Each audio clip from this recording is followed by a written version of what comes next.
আসসালামু আলাইকুম। স্বাগতম জানাচ্ছি আমার আরও একটি ভিডিওতে। আমার এই চ্যানেলটি কিন্তু সম্পূর্ণ নতুন, তাই প্লিজ সবাই চ্যানেলটিকে সাবস্ক্রাইব করে পাশে থাকবেন। আমি তৈরি করছি খুব সহজ একটি নাস্তা, যেটা হচ্ছে আলু দিয়ে তৈরি করব। খুবই চমৎকার দেখতে। আশা করি ভিডিওটি সম্পূর্ণ দেখবেন। আমি আপনাদের সুবিধার জন্য ভিডিওটি ফাস্ট করে দিয়েছি। এখানে আমি ময়দা নিয়ে নিয়েছি 1 কাপ মতো। আপনি চাইলে আটাও নিতে পারেন।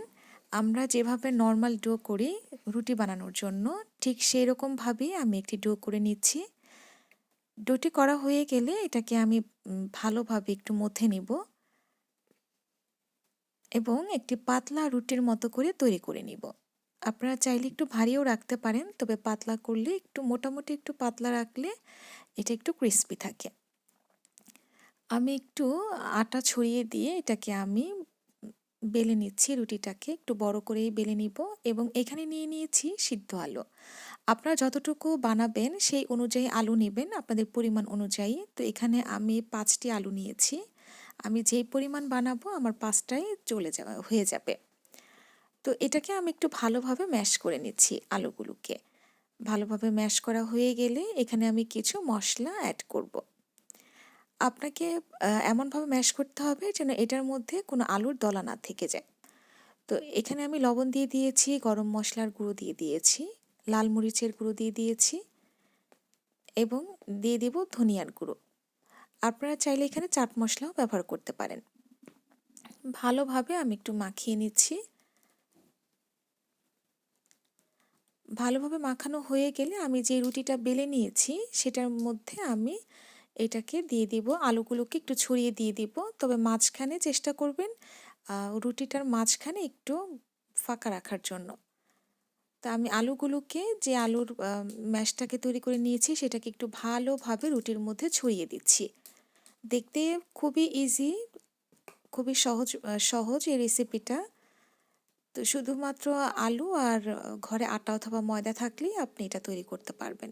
তা মাঝখানে একটু ফাঁকা রেখে আমি রুটিগুলোকে আড়াআড়িভাবে কেটে নিব।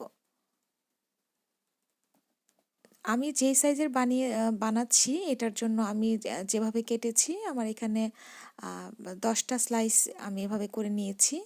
আড়াআড়িভাবে 10টা। তো ওইভাবে যদি আমি হিসাব করি তাহলে 20টা হবে। তো এটাকে আমি এখন একটা রোলের মতো তৈরি করে নিব। আপনারা নিশ্চয়ই স্ক্রিনে দেখে বুঝতে পারছেন যে আমি কিভাবে তৈরি করছি। ঠিক এইভাবে রোল তৈরি করে নিব। আমি আপনাদের সুবিধার জন্য আরও দেখিয়ে দিচ্ছি। ঠিক এইভাবে আমি রোলটা তৈরি করে নিচ্ছি। রোলটা কিন্তু দেখতে খুবই সুন্দর, কিন্তু খুবই ইজি। খুব সহজভাবেই আপনারা তৈরি করতে পারবেন। ভাজার জন্য চলে যাচ্ছি চুলায়। আমি মোটামুটি ডুবো তেলে ভেজে নিব। একদম অনেক তেলে ভাজতে হবে না, মোটামুটি তেলের মধ্যে যদি অর্ধেক ডুবে থাকে তারপরেও হয়ে যাবে। তা আমি একটা একটা করে দিয়ে দিচ্ছি চুলায়। মিডিয়াম টু লো হিটেই আমি ভেজে নিব এটাকে। একটু সময় নিয়ে ভাজতে হবে। তো এখানে আমার মোটামুটি আমি উল্টাপাল্টা করে ভেজে নিয়েছি। যতটা সম্ভব আমি একটু সময় নিয়ে ভেজেছি। আসলে অতিরিক্ত হাই হিটে ভাজলে কিন্তু পুড়ে যাওয়ার সম্ভাবনা থাকবে এবং ভিতরে কাঁচা থেকে যাবে। আমি উঠিয়ে নিচ্ছি, সবগুলোকে ভাজা হয়ে গেছে।